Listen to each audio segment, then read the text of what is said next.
Oh my god, it's the OG Legend of Zelda that I do not physically own because I don't actually have an NES. Alright, let's make this short. We're talking about the original Legend of Zelda before the timeline decided to go all the way back to making 50 prequels, essentially. Let's get on to it. First off, the title screen does a really good job of setting in the mood of the game, and the music's pretty good and it fits with the overall background. I really like this, honestly. And then they give a backstory for the game, in case y'all might forget, but you're probably never going to be able to come back to this in any way for books, but hey, gotta love how they give you some story context right before the actual boss. That's very nice of them, honestly. Good times, though. Still, it's like 2 pieces Triforce. The third one didn't exist yet. I guess, according to this game, is what they're going for, I think. And also, they give you a whole encyclopedia, or, showing you all the items you can collect in the game, which I didn't realize that much, actually, because I kind of just skipped over and didn't realize it was a thing, so that's very nice of them. Now you're on your adventure. Starting out, make sure to go to the cave to get the sword. There's an old man hiding out in the cave with a sword. Totally normal thing.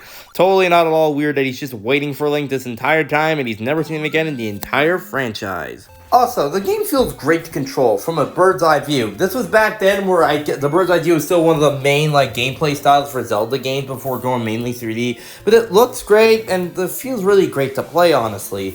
Just going around all these unique locations, despite being 8-bit, all feels very unique, and it's using your sword and moving around feels amazing. The controls just work, and that's what's key here.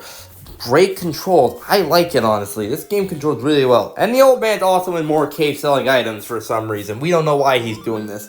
It's just here. And also, there's just so many secrets to find. Just pushing something or blowing something up can lead to a hidden staircase you can just walk down like normal. And the temples, probably the most unique part about the Zelda franchise. Going into these, getting to all the other rooms, whether it's by defeating all the enemies, finding a key, or getting an alternative way to get out of the room to another room completely.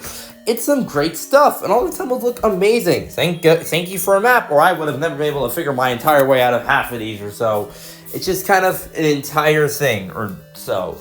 Man, there's still a lot of property damage causing all these holes in the wall. And also, every temple also has their own unique themed enemies and gimmicks going around for them. This is still 8-bit, so we're still going off of very simple gimmicks. But still, very nice to see them all in the game. And still, also, they all have one item you can also get to help make the game even easier, and some that are kind of required because you're going to need to cross some rivers at some point, so you're going to need basically every item you can find in these temples, and this one's green. Very weird paint design choice for just make the temple green. We can't make it any color. This green, that's the best color we could probably make it, or not. Now, well, they'll probably be fine. Property value is going to go down, though.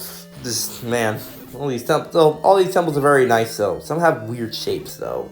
So getting to area never feels slow. You're constantly moving fast and always on the move, essentially. Every location, for the most part, feels pretty easy to traverse through and get to your desired location, essentially. What whistle! Hell yeah! And also, a boss. There's always a boss at the end of all these temples. They're all pretty simple. They're all pretty simple to, attack. It is the first Zelda game, like I said. Whether it's by destroying a dragon with multiple heads, you can only hit his body, and that's pretty much it. We'll try not to get hit. Or trying to throw these bombs for this one guy to eat so this dinosaur thing blows up so you can attack it. Or this flying saucer eye-looking guy to defeat it. All these bosses are pretty unique. It's better than what New Super Mario Bros. Ever tries to pump out with their bosses. Let me tell you, that's basically the truth, essentially. After all this, you get to the final boss, Ganon. He has different patterns, but he's still pretty easy to beat. I mean, if you just dodge them all and attack him right, you'll defeat him, boom. And finally, you get all the pieces of the Triforce, put them together to finally save Zelda, wrapping up this first game of this pretty epic franchise. This is still one of the best Zelda games made, and the only one of 2 Zelda games I beat. I know. Some of them just take a while for me, okay? Don't worry about it.